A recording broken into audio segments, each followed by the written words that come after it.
Hi, this is Andy. And hi, this is Sunny, and you are listening to the Business Over Chai podcast.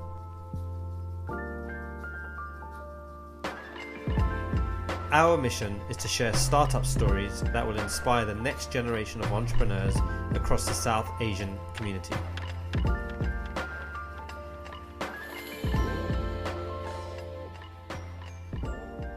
In today's episode, we speak to Parm Bhangal, founder of Bhangal's Construction Consultants, which started in 2010, providing quantity surveying, estimating and project management services. Parm quickly recognised a second gap in the market, which led him to opening his second business, which is My Build Estimate, providing online estimating services to private clients, builders, merchants and professionals in the construction industry. Parm has won 14 awards through various organisations, including Young Entrepreneur of the Year in 2019 in the SME National Business Awards, and Small Business of the Year, also in 2019 in the SME Northamptonshire Business Awards. In our conversation, we also go on to discuss the book he has written, which is aimed at helping people with small business success, and we also talk about a new venture that he's about to launch in the food industry. Hey Parm, great to have you on our show.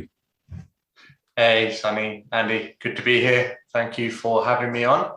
No, thank you so much for being here. Really appreciate the time and effort you're doing to be on our show. So I guess the first thing we want to talk about, Parm, is we know that you run multiple businesses. If you could just give us a kind of a high-level introduction to each one and what each one does, that'd be great. Yeah, so I own a few businesses in construction and property. The first business I set up was Bhangal's Construction Consultants, which is a quantity surveying and project management business, essentially. So with quantity surveying, it helps developers and architects cost projects and manage construction projects, mainly in the residential sector, but we also do some commercial as well. We work pretty much nationally across the UK. I run another company called My Build Estimate. It's a construction estimating business. I set that up in 2014. That works with mainly builders, so one-man band builders or some larger builders as well, trades, contractors. What you find with a lot of them is they don't actually have a lot of time to price their projects up. So what happens is they'll have someone like us sitting in the background that'll help them price their projects. So a lot of the time when you ask a builder or a trade to give you a price for a project, they'll come to an estimating firm such as us to price it up on their behalf, just because they're out on site all day. So that's what My Build Estimate does. I also own a company called Azadi Properties. Azadi Properties is our property management company. We own our own property portfolio within that and do our own personal development within that company. I think that's been going since 2015, so 6 or 7 years now. And we've got a nice portfolio of properties sat within that. I have a company called Amico Design, which is an architectural company. So we help clients with planning, building regs. So again, if you're looking to do an extension, we can come out, draw the plans up for you. We can do 3D renders. We can do building regs. So in terms of construction consultancy, we try and keep it like everything within the wraps. So, you know, if you came to us from the front end, we could help you with design, planning, building regs, help you cost the project, help you find contractors, contracts, and essentially see the entire process through. So that's kind of what our companies do and what they are. Yeah, so you're like a kind of a one-stop shop there. You know, you just you go to you and you can take care of the whole project there. So you must love property and real estate for you to have many businesses in the same kind of area, in the same sector. Yeah, I think property and construction and real estate has been a big part of me since I was a young kid. That's the sort of industry I like being in. So I love the construction industry. It's a great industry, and it's one of them industries that kind of will always be there. People are always going to need somewhere to live, and it's a challenging industry. It's not an easy industry, but I genuinely love the industry that we're in, and I'd love to continue to expand the group, and we have lots of vision for where we want to take it and where we want to grow it to. But yeah, I genuinely love what I do. No, that's great. Obviously now you've grown to such a large organization. You've got 31 employees, 2 million in revenue, but this didn't happen overnight. And by way of context, you and I and Sunny, we actually went to school together, and that's how we know each other. And we've just seen you grow as an entrepreneur, and seen you do so much online and in the space of business, and specifically construction. So my question to you next would be, you touched on, I liked seeing construction, but before all of that, where were you raised? What was your schooling like? And, what inspired you to take that leap of entrepreneurship? I think so. I'm from Bedford originally, same as you guys, born and bred, Queen's Park. Didn't go private. I wasn't privately educated. I was just educated like everyone else. We were surrounded by normal people. I think the benefit of living in Bedford, and this is one of the things I say to everyone, is such a culturally diverse community. We went to school with lots of different communities, and a lot of places in the UK actually don't have that. They're segmented. Like it's predominantly white schools, or predominantly Asian schools, or predominantly black schools. Whereas in Bedford, we didn't have that. And I think growing up like that has taught me a lot.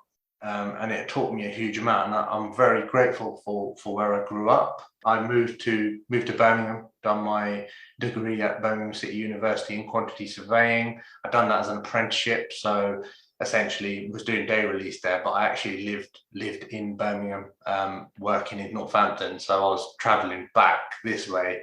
That's essentially how I grew up. I got mum and dad, and I got one younger brother. And we're just a normal family. Both my parents worked in factories. I spent a lot of time with my grandfather. So my granddad, he was a pivotal person in my life growing up.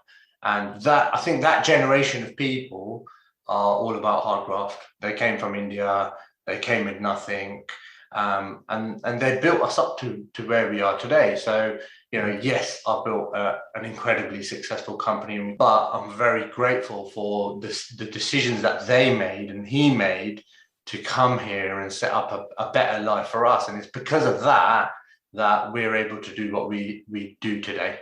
That's great. Yeah, no, and thank you for being so honest and open. I mean, it sounds like, working class family that, did, made a family and made a living, and inspired you to go to university.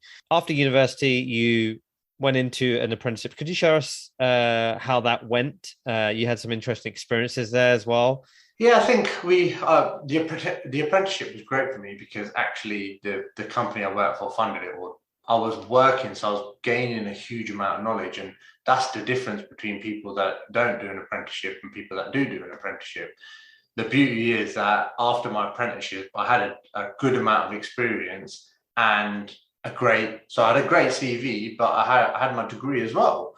So that helped me a huge amount in the industry because I was coming out on par with people the same age as me, but they were coming out with no experience and I was coming out with a level of experience. So as an employee, for an employer, you're instantly more desirable because you've got the piece of paper, but you've also got the experience as well.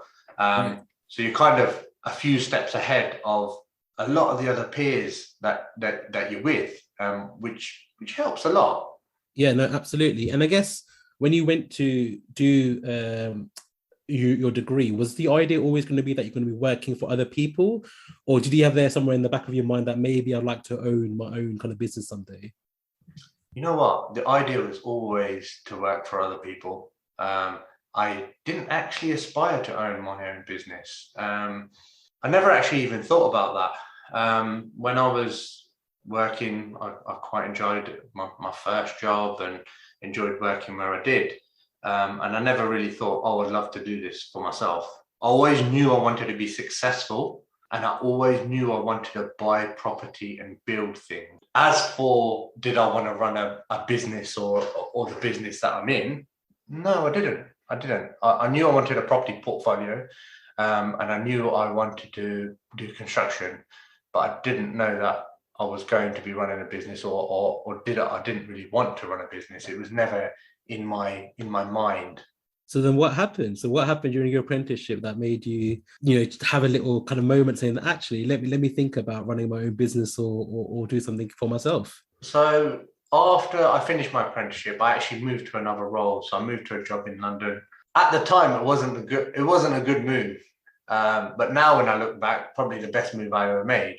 So I moved to this job, and my boss was not the greatest. I could use some incredibly flowery language right now, but I'm not going to do that. Thank you for respecting our guest, Parm. Yes. Yeah, he was not the nicest person in the world. And I think when you're driving an hour and a half to work and driving an hour and a half back, and you're spending 3 hours on the road every day and working 8 to 10 hours and putting everything in, and you feel unappreciated, and you feel like the person that you're working for doesn't respect what you do, and he wasn't even respecting what I do. He didn't respect the people at all, anyone around him. And he was just not a nice person. And actually the story behind it is I'm a bit of a clean freak. I went into work one day, and I'd always wash my dishes and take my lunch in boxes and make sure everything was tidy. And one day I went into work, and there was a whiteboard, and we used to have whiteboards with lists of things that we had to do on it. And the top of my whiteboard had dishes. And so he'd put on my whiteboard that I needed to wash the dishes. And I was like, what? Wash the dishes? So I went to the sink, and the sink was filthy. It was disgusting. It was piled high with other people's plates and mugs. And bearing in mind, whenever I took my own mug to work, so I'd always wash it and bring it back to my desk. And I actually thought, you know what? I'm going to clean this thing. I'm going to wash the dishes, and I'm going to clean this thing. And I have actually got photographs on my phone of when I'd done that. So I had a before and after photograph. But that was the last straw for me, because I thought, actually, you're starting to take the Michael now.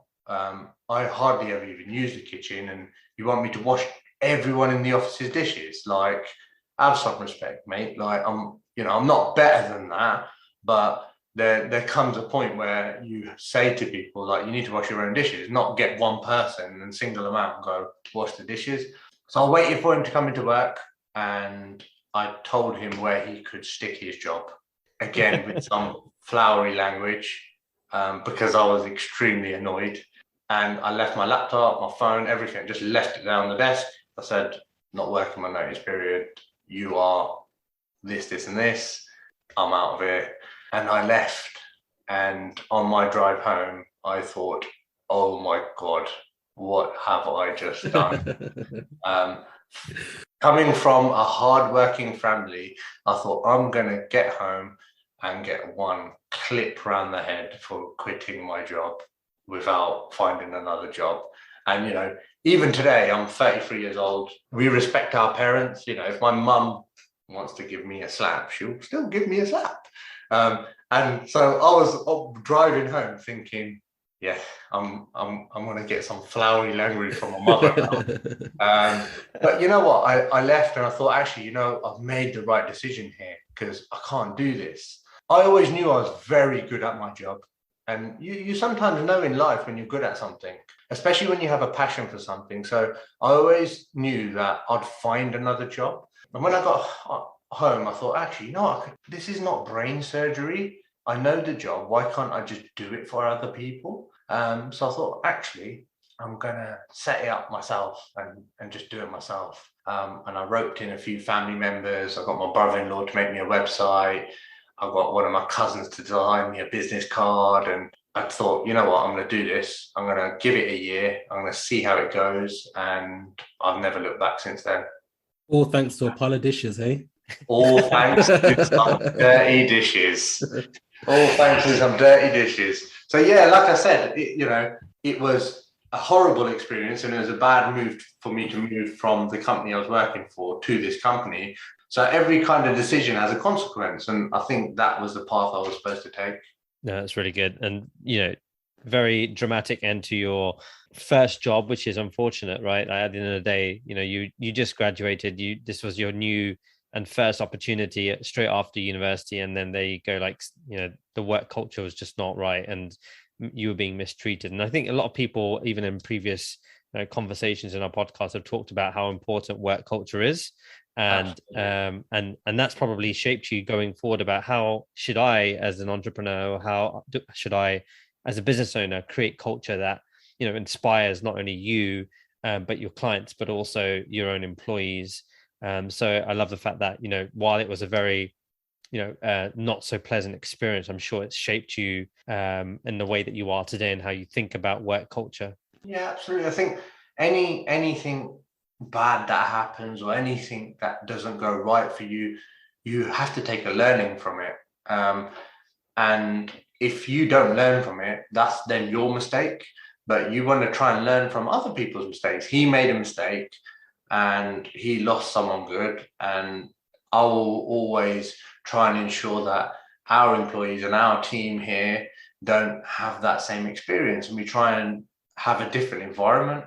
Yeah, no, absolutely. Really important there, Parm. So you decided to set up your own shop, which was Bungall's Construction Consultants.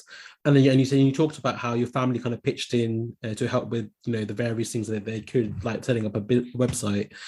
How did you kind of get it going? How did you go about landing your first client and get the business moving forward? First client was an interesting one because I went in a lot cheaper than I should have. The best way to guarantee winning business is be cheap. Not on purpose, right? You did this on purpose, right? 100%. Okay. 100%. Everyone has a budget, and if you're below that, they'll sometimes give you a chance on it. So from my perspective, I thought I want to win this business. So actually, as long as it pays for what I need it to pay for the next 8 months while I manage this project, it'll be absolutely fine. It gives me some time to cash flow the business, generate some money, and use that revenue to start marketing. And I've done exactly that. So I actually won the first project that I pitched for, simply because I knew I was going to be cheaper than everyone else. And that was a strategic decision for myself to ensure that I could give a good go at it. Because when you're new in business, you can't pitch yourself at a rate that you're not worth. At that time, I was not worth a lot. Although my services were worth a lot, as a company, we were brand new. So the client was taking a chance on us just as much as anyone else. So yeah, it was a strategic decision. I went in cheap, they said yes, and I worked my socks off to ensure that project went well. I overdone everything. I overcommitted, I over-delivered. Just to ensure that ultimately that client was satisfied. During that time, I spent my out of working time developing the business. So as I was building this website, I was doing some marketing, I was calling contacts, I was making phone calls, I was networking, I was doing BNI. So I was like going out for coffee mornings at 5:30. And I was doing all this kind of stuff just to get myself out there and try and win some more business. And halfway through running this first project, I got another project, and it kind of just went on from there. That strategy I used for probably about 3 years of being the cheapest in the market. And I've done that specifically to ensure that we had a solid base. Would I recommend that to other business owners? I'm not sure. It depends what your financial position is as well, as to whether you can or cannot do that, because it obviously comes, the business wasn't necessarily financially benefiting me at the time, but I was building a brand, and that what was important to me. I was building credibility, I was building the brand, I was building the business. And for me, that was the most important thing for me at the time. It wasn't necessarily the revenue, the profit. It wasn't anything like that. Anything that was coming into the business was basically going back out.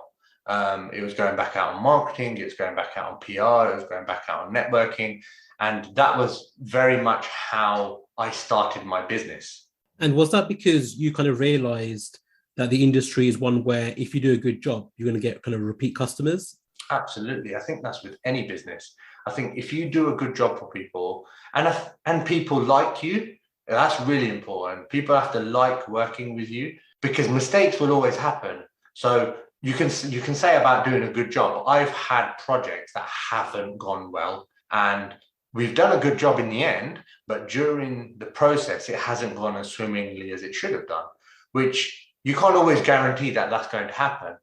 But if a customer or client likes to work with you and generally have liked your approach, they will still recommend you because they appreciate that not everything goes swimmingly well all the time, but the person approached it in the correct method and they were in a position where they enjoyed working with you. So they'll recommend you for that reason. Thanks, Parm, for sharing that. I just wanted to move on to your second venture, which is more about the My Build Estimate business that you started up, which is an online platform. There was a specific interaction that you had with Jewson, which is a pretty large British-based builders merchant selling to small and medium building contractors. Could you share about that engagement and that conversation you had? Jewson's came to me and said they wanted to use our estimating services. They came to Bangles because we were a growing brand at this time and we were putting ourselves out there. And a lot of people were starting to take us on and use our service because we were a little bit different to the other estimating services out there. We were pitched up against another company and the other company actually won it. And the other company won it because they were a sole estimating business. And we weren't. We were a quantity surveying, estimating, project management business.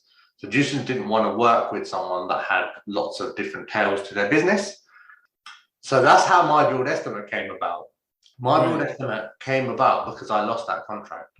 And I thought, actually, this needs to be a brand of its own. It needs to be an estimating brand that can work with builders, merchants, and builders as a standalone business. So the message is not confused, because sometimes when you're a QS firm, you do project management, you do QS work, you do contracts, you do valuations, you do bank monitoring. There's so many different services you can offer, and a builder or a simple service like that can come to you and get confused within all the messages that are going on within your website.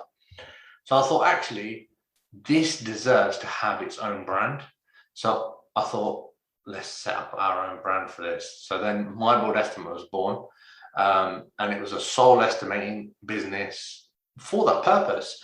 And, you know, although I was disgruntled that I lost that business and I wasn't happy that I lost that business, but if I look back, I probably wasn't ready for that business, one. So it was a blessing. And two, it gave me the opportunity to set up what is now a fantastic brand for estimating. It's a phenomenal brand. And, you know, one day we will pitch for that type of business again.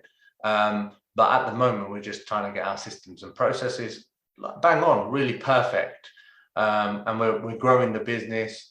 You know, if you look, I set up Bangles in 2010, and then I set up My Build Estimate in 2014. Now, the revenue we generated from 2010 to 2014, by the time we got to 2014, we were the same turnover in My Build Estimate in 2 years that it took us to build 4 years in Bangles. And that's simply because I'd learned so many lessons in business, and I knew how to brand the business. I knew how to shape it. I knew how to set it up. I knew how to deliver the message. I knew how to set up the website.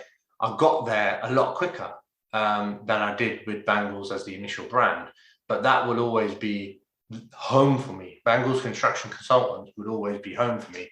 But our newer brands, they grow quicker, and they generate revenue quicker. One, because the way we run our business is one which we like to maintain cash in the business so we can always invest. So when we set up a new brand, so we've set up Azadi and we set up Amico, there was cash revenue to be able to invest in it. So it didn't require waiting. But yeah, like for me, that Jewson's deal didn't go through, but now I look back and think it was a correct thing that happened. It was the right thing that happened. And I'm grateful it happened in that way, because it's given me opportunity to set up another fantastic brand that is a phenomenal business within our group. Blessing in disguise. Yeah, absolutely. I've had a lot of them in 10 years, believe me. No, that's great. Yeah, my build estimate is an interesting one because, you know, it's not only a front end website for getting estimates, but it's a lead gen tool, I guess, for yourself, for maybe Bungalows Construction, or for others as well. So you're collecting effectively this information, and you're then able to create another channel of business, but it's very, very specific to the niche in the space of just estimation, which is like really interesting. Because I think sometimes businesses, when they think about building, they think about building multiple verticals too quickly. And then they say, okay, I want to do this thing, and then I want to do this thing and this thing and this thing. But what you've done here is actually separated and build out a niche that is solely, focused on estimation. And so I really love the fact, and I think there's a lesson to be learned there about how sometimes as entrepreneurs, me included, we try to do everything and throw everything into what we can offer as a service. So yeah, really interesting. But there's some other pieces that you talked about in our previous conversation about being client-centric, and you gave us some example of a challenge where you were trying to be client-centric. Could you talk through an example of that? Yeah, so the example I spoke to you guys about was a client that we had agreed to deliver him a project on a certain day, and it was an estimating job. So we agreed that we'd get it back to him by Monday morning, and he phoned me on Saturday morning, and I was driving, and he would have heard that I was driving, and he was like, "Why are you not in the office doing my estimate?" And I was like, "Because it's Saturday morning, and we work Monday to Friday." And he was like, "Yeah, but you promised me Monday morning." And I was like, "Yes, I know I promised you Monday morning, and it will be with you on Monday morning." And he was very arsey on the phone. And it's the first time ever, he wound me up so much. And I've never done this. And even to this day, I've never done this. This is the first and only time I've done this. I told him that we would give him a full refund and that he could go somewhere else and go and get his service elsewhere. If I've told you I'll do something, I'll get it done for you. I don't want to be micromanaged. I run my own business and you run your own business. And that is a massive challenge in the business. And actually, that's one example. And that's an example from probably 2013, 2014, when we were 2, 3, 4 years into business. That challenge becomes more evident when you grow a business, because in the first 3, 4, 5 years, you're Parm, everyone's like Parm, I speak to Parm, want to speak to Parm. And you are the brand, you're the ambassador, everyone wants to use you, everyone wants to speak to you. And then as you start getting employees and your business starts growing and you start having more clients, people are like, Parm. And you're a bit like, I haven't got enough time to speak to everyone. Our business is growing, we've got more clients. And if I don't start delegating this down, like I'm going to have all the work to do, and I have my entire team sat there not having to do a lot because everyone wants to speak to me. So that challenge of being client focused, when you grow as a business, becomes more difficult. And I think it's really important the way in which you frame it. So now what my admin team, and we've been doing it, like now it doesn't happen to me anymore because we've grown to a certain size and we've kind of bypassed that. But we went through a period where I'd say to my admin team, right, okay, if someone asks for me, put them through to X, Y, Z. And when they say, no, I only want to speak to Parm, you just tell them that, look, Parm's really busy, he's in a meeting, I can get this sorted for you right now with this person, or you're going to have to wait until tomorrow when Parm will be back in the office. So it was a expectation thing. And actually, it was more important for the client to get their work done instantly than it was to actually speak to me. So it was just the way in which we had to manage that process out, going from everyone wanting to speak to me to actually the importance of, you know what, we have people in the office that can answer your question instantly. You don't need to wait for Parm. We've got a fantastic team here, very experienced. Some of them have been in the industry longer than I have. So they've got more experience than I have. And it's that kind of direction that we had to take the business in. I guess it works both ways, doesn't it, Parm? Because there's one thing from the client perspective for them to kind of trust that, so and so can do the job. We don't necessarily need Palm. But then there's also from your perspective that, are you able to delegate? It's not necessarily that you don't believe in your employees. It's just that sometimes, you want to be in control of everything, that can be a challenge as well. Have you kind of experienced that from your perspective? Yeah, absolutely. I think anyone that sets up a business will struggle to delegate, There's kind of two categories here. So Bangles Construction Consultants, on my broad estimate, it was my career path and it was what I'd done. It was what I was educated in. It is my job. So trying to delegate at that level becomes really difficult because actually when someone says, oh, can you do this? You're like, well, I can do that. Well, I'll get it done for you, blah, blah, blah. And I don't need to delegate it to anyone. Whereas I've got other brands where, like Amico Design, I'm not an architect. I'm never going to be an architect. Right. I don't know a huge amount about architecture. So when someone goes, can you do this? I'm like, yeah, I'll get so-and-so to do this because I can't actually do it myself. Sometimes when I think about business, I think when you're a business owner, do you want to start as an operator? Because when you start as an operator, someone that can actually do the job, it becomes incredibly difficult to, one, be able to delegate, and two, be able to pull yourself out of the business. And as your business grows, trying to pull yourself out of the business is very, very tough because you're so passionate about the growth. And it's kind of like having a baby. Like I've got a little one. Yeah. And like, it's like your baby, like, oh, I do the invoice and I'll chase the client and I'll talk to the client and I'll do this because I've been so involved from day one. And in day one, I couldn't afford for it to go wrong. But that's no different to 10 years later. I still can't afford for it to go wrong. Sure. So regardless of whether you got 31 employees or not, it doesn't change from day one because your name is above the door. So it's always your personal brand that will suffer if something goes wrong. We're just going to take a quick break. If you like what you're hearing, please remember to hit the subscribe button, and we'd love to hear your feedback, so please remember to leave us a review. You can follow us on Instagram, Facebook and Twitter on our handle Business Over Chai, or on our website at businessoverchai.com. Thanks again, and now back to the podcast. Yeah, it's interesting because, when you're working in a company and you're not, you're doing your job, finance, you just give the finance piece to the finance team, and marketing, you just give it to the marketing team. But you are finance, you are marketing, and you are sales, you are everything, you are the product. And it's so difficult to try and figure out how do you scale that? How do you think about bringing people in and entrusting them with your knowledge and talking to your clients and bringing your revenue in? It's a huge thing, and I think that I don't think there is one person that can say that they've got that right. And it's just a learning that you will have through your journey.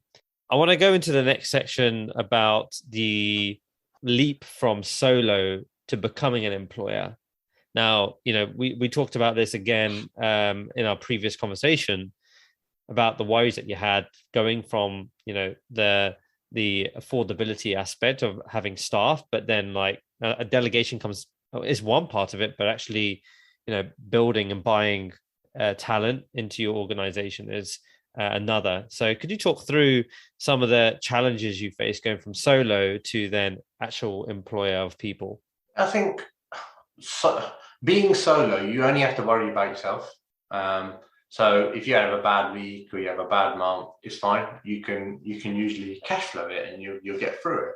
And when you're solo, you kind of generate enough money to survive yourself. So you kind of run it yourself and you think, oh, I need this much money to make my life work, rather than necessarily thinking of it as a business. Now, so if I'm working at 100% and I'm getting paid 50%, I need to be working at 150% to be able to afford to pay number one employee, which made taking on that first employee quite difficult, because from a business perspective, I needed to separate that revenue portion, or try and build that revenue from 50% up to 75 to 100 to what we should have been billing, in order to bring on the type of talent we needed to bring on. So bringing on that first employee was really hard, because you're essentially replacing you. And replacing you is really hard because, you don't want to be big-headed, but when you set up and you run your own business from scratch, you think you're the god of everything. Like, I can do this. I'm fantastic at marketing. I'm fantastic at accounts. I'm the best QS in the entire country. Like, you become the best at everything. So then you look at someone else and go, are they going to be able to do the job as good as me? Are they going to be able to do it as well as me? And no, they might not be able to. But the fact is, if you don't grow and you don't take that decision to take someone on, you're never going to grow. So what I done was I started to increase the prices and build up more revenue and ensure that the jobs are more profitable, built up some more cash flow in the business, and then started taking employees on. And it was tough. It was a tough decision because, what a lot of people don't realize is that when you start taking employees on, you're the last person to eat at the table as well. So although it's your business and everyone thinks, oh, it's his business, but essentially everyone else gets paid first. And that's really important to me. I wanted to make sure that if I committed to taking someone on, I was committing to them like they were committing to me. I didn't want to be in a position where I took someone on and then after 3 months, you're like, oh, I'm sorry, we haven't got enough work for you. That there's zero option for that for me. If I take someone on, I need to know that I've got enough stuff to keep them busy, because people have lives and it's important. Business isn't everything. Looking after people and giving people security is very important. So I think going from solo to someone that has a fantastic team, I'm very fortunate that I've got a great team, has been hard work, and it still has its challenges, but this is the only way to grow a business. You can't grow a business without recruiting good talent and having a fantastic team. That's really interesting, Parm. So just speaking about that growth, obviously you talked about how you strategically price at the beginning to kind of win the business out there, get your name out there, grow the brand. Then you take the decision to start employing people. What's kind of been harder for you to kind of, initially get the business going? Was it going from that kind of, a couple of $100,000 stage to now, you're 2 million plus in revenues? What's been harder for you? And, what are the different challenges you've kind of faced along the way? What's taking up more of your time now compared to initially? Now is business strategy and processes taking up all my time. Growth of the business takes up all my time. So technically, in terms of delivering projects, doing estimates, I don't do any. It's not my job anymore. I do very, very little of that. So my role in 10 years has changed completely. It's flipped on its head. What I was doing 10 years ago, I do nothing of that now. In terms of the challenges, it's difficult because the model I've taken to bring people on in my business has been one of a training model. So the kind of model that I was employed on and the kind of model that I was recruited on. So that apprenticeship style will bring you on as a junior and will train you. That's been our model. And that's been our model for the last 5 or 6 years. So we bring on juniors or we bring on people that have been in the industry for a year or two, and then we train them to how we want them to work within our business. The challenge in any business, I think, is finding that talent, finding that talent pool, finding the right people, finding people that want to work. People call this generation the entitled generation. I don't know if I entirely agree with that. There is some really hardworking people out there, but for most people, the number of likes you get on Instagram is more important than actually how many people like you in real life. I don't necessarily agree with that, but I see that more and more coming into my business as well. As you recruit younger people, they're so focused on social media and they forget about actually there's a big wide world out there, and what you do behind the scenes is actually really important. So I think the challenges for me now are ensuring I build a great team, but I want to build a great young team as well that continue to drive the business forward. None of us are getting any younger, and I'd like my brands to grow. I'd like the brands to grow, but for me, I don't want to be a sole managing director. I'd like to I have a board of directors, and I would like to see the best talent that I've trained from a young age come and sit at that board with me. That's my goal. It comes to a point where you think, you can't grow businesses by yourself. You just can't. You need good people around you. It's so, so important. So looking after people, growing the business is my biggest challenge at the moment. Finding the right people, training the people, getting your systems and processes right. And I talk a lot about systems and processes, especially on my YouTube and my Instagram. I do a lot of videos on systems and processes, because when you're one person or you're two people, you're three people, systems and processes are here. And you just know how to do an invoice, and you know how to do this, and you know how to do that, and you can deliver the same thing over and over again. When you have 5 admin staff and 26 people in your production team, unless you have a process and you have a system, you're going to have 26 people doing it in a different way, and that doesn't deliver the client what they expect. When you go to McDonald's, I expect my Big Mac or my McChicken sandwich to be the same every single time. So when someone comes and buys an estimate from my build estimate, I don't expect that person should get one level of service one day and a completely different level of service the next day. So the challenges now are systems, processes, making sure that the delivery is perfect whilst growing a team and bringing in new members of the team, because the bigger you get, your processes and your systems have to change with that as well, because you're bringing in different demographics and different types of people to try and deliver different things in your business. So my challenges are definitely that, growing the business and finding fantastic talent. Yeah, that's a really, really interesting challenge you have there. As you scale, you're thinking about those processes and how you think how you can make it a consistent experience for your employees, a consistent experience for your clients as well. I want to move on a bit and talk about some of the stuff that you've done. You've really achieved a lot of accolades and awards in over the last 10, 20 years now in your space of construction. You won the National Young Entrepreneur Award in 2019 at Wembley Arena in London. Congratulations for that. And just generally, the idea of awards and trying to participate in those competitions as a really strategic thing for you as an organization set out by your PR. Could you talk about, first your experience winning that award? How did that come about? And then number 2, the idea of just being part of those kind of networks and communities of, awards, and how big that is and important that is for your business. How it come about?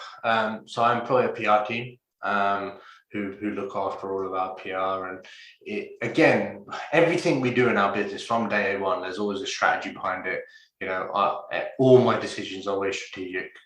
We sit down, we discuss them, we look at the benefits, we look at the disadvantages of them, and we weigh everything up. Now, that part of our PR was actually something that was forced upon me. I would have never gone for any awards. I wouldn't have done it. I still to today would never have recorded a video if my social media team and my PR team hadn't forced me into it.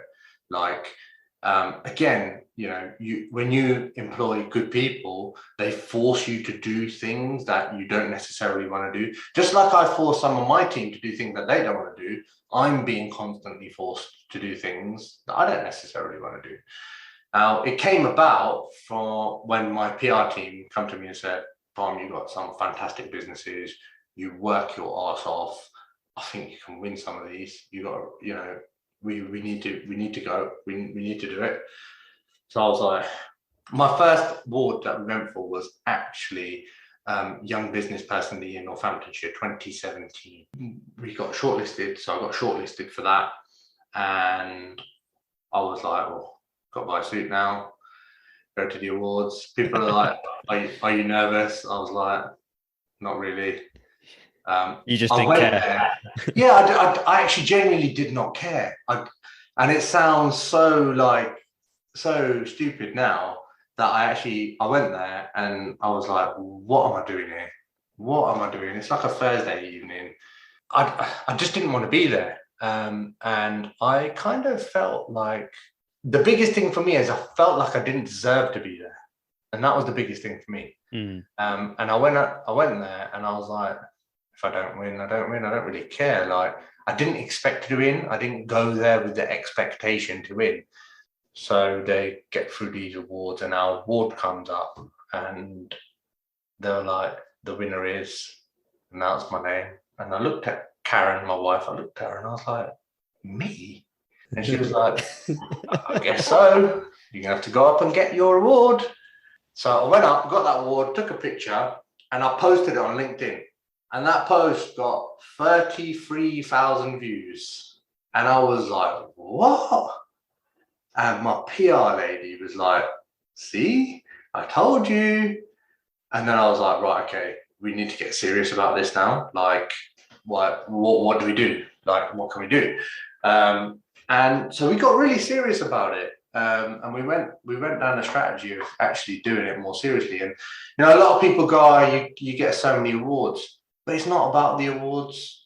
Like, people forget about that. That's like 2 minutes of limelight. You go up there, you pick an award up, you have a photograph, you go in a few magazines and you get back to work. The reason why we get awards is because we run a phenomenal business. Our business is systemized, it's process driven. We have a great PR team, we have a great marketing team.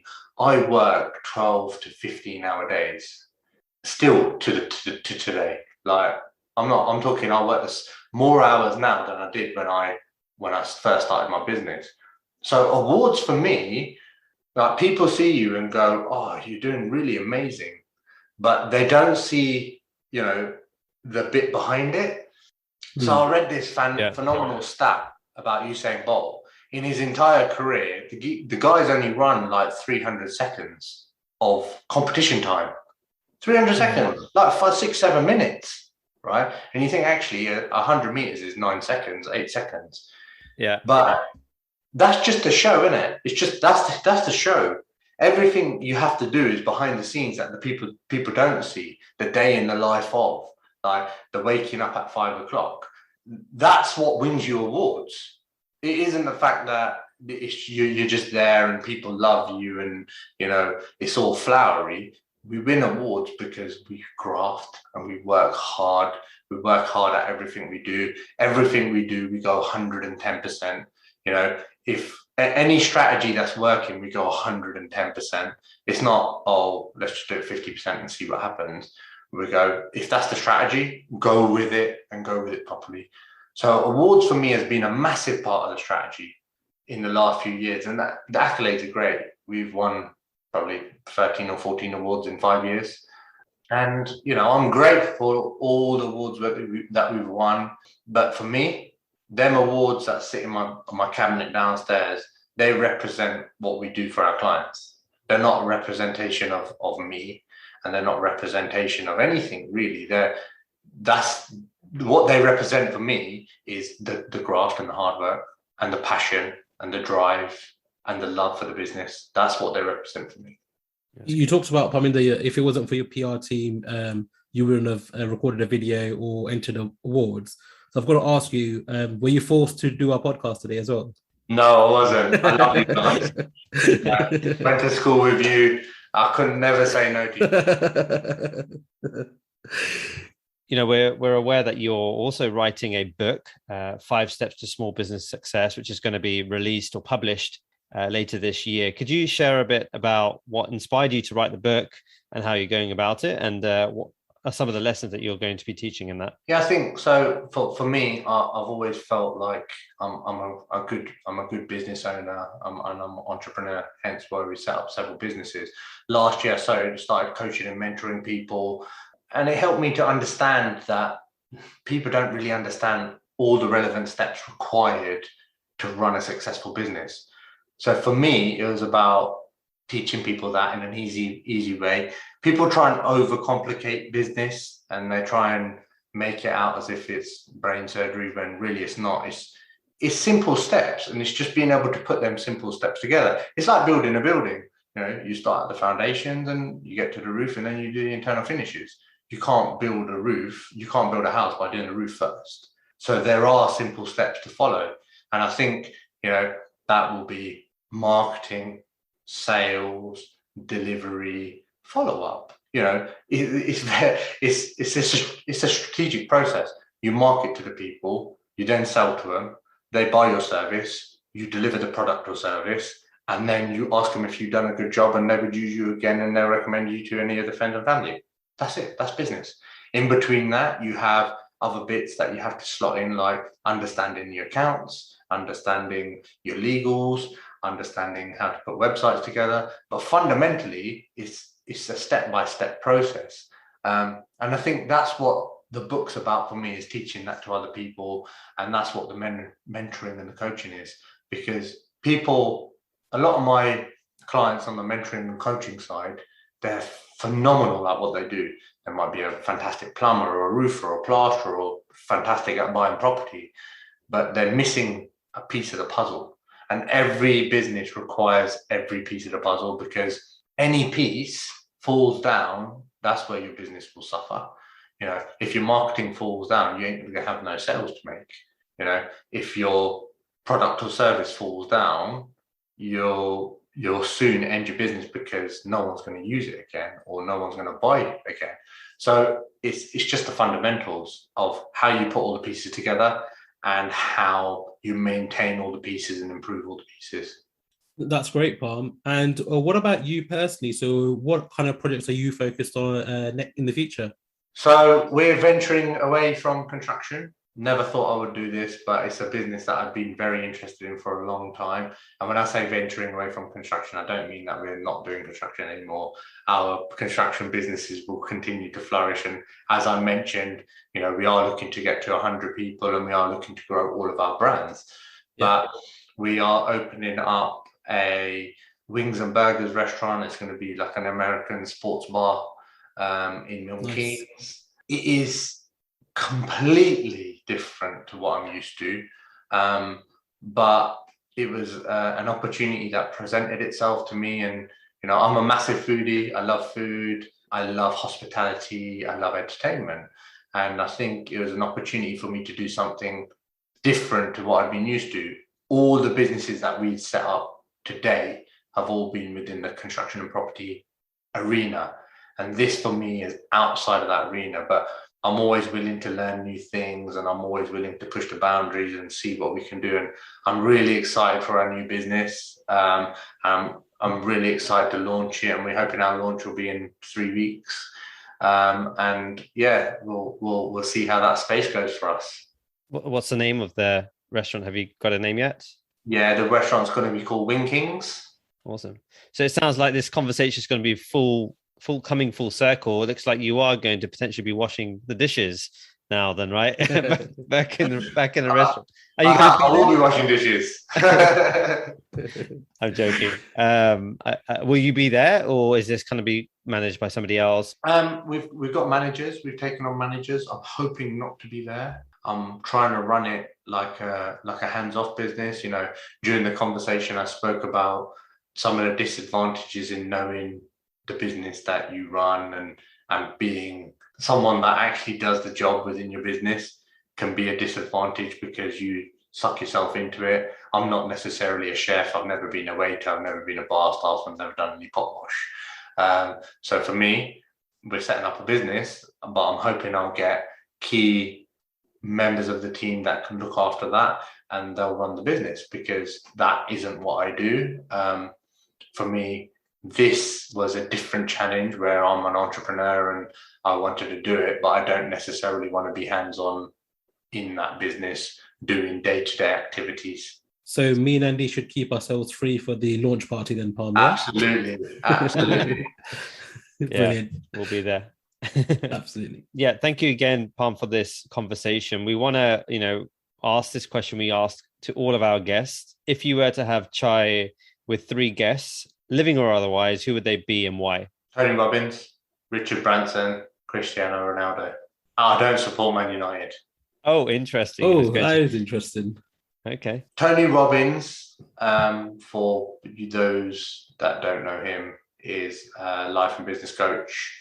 I've been to a lot of his events. He's all about priming, mental state, improvement, being the best of you. And I think that's really important in life and business. So having him at the table, I would try to delve into that and see how he's got himself into the physical and mental state that he maintains all the time. Richard Branson has always been an idol of mine. You know, the guy runs hundreds of companies and they're not small either. And I'd just like to get into his brain and understand how he's built them brands, how he's built them businesses, how he maintains them. He's not necessarily young, but he's still building businesses. He's still buying businesses. He's still doing business. And I would love to understand from his mind how he's delivered that and how he's become that and how he continues to do that. Cristiano Ronaldo, like I said, I don't support Man United. I'm not really a football fan. I don't support any football team. But a footballer that's 36 years old, that's one of the best in the world, outside of the age range that they typically should be. Like, you know, most people say footballers' prime is in their 20s. Yeah. He's nearly in his 40s and he's still in peak shape, peak state. People, some crazy stat like Man United paid 15 million for him and they sold 156 million pound worth of his shirts within 48 hours. That is marketing and branding at its peak. You know, his brand is phenomenal. So for me, them three people at the table would be phenomenal because you'd understand peak state, priming, PR, business, all on one table. No, that sounds a fantastic conversation there, Parm. So great. I just wanted to say thank you so much for your time today, Parm. Really enjoyed our conversation today. And it's been great talking to you and good to catch up with you too. And you guys, thank you so much. Thanks, Parm. And where can people find you online? So Instagram, Parm Bhangal, Facebook, Parm Bhangal, websites, parmbhangal.co.uk. So if you type me on Google, I should be top unless someone's beat me in the last 24 hours. That's great. All right. Thanks a lot, Parm. Thank you. Hi there. Thanks again for listening to the Business Over Chai podcast. If you like this content, please hit subscribe. And if you have any feedback, please give us a review. You can also follow us on Instagram, Facebook, or Twitter with the handle Business Over Chai, or alternatively on our website, businessoverchai.com. Thanks again for listening.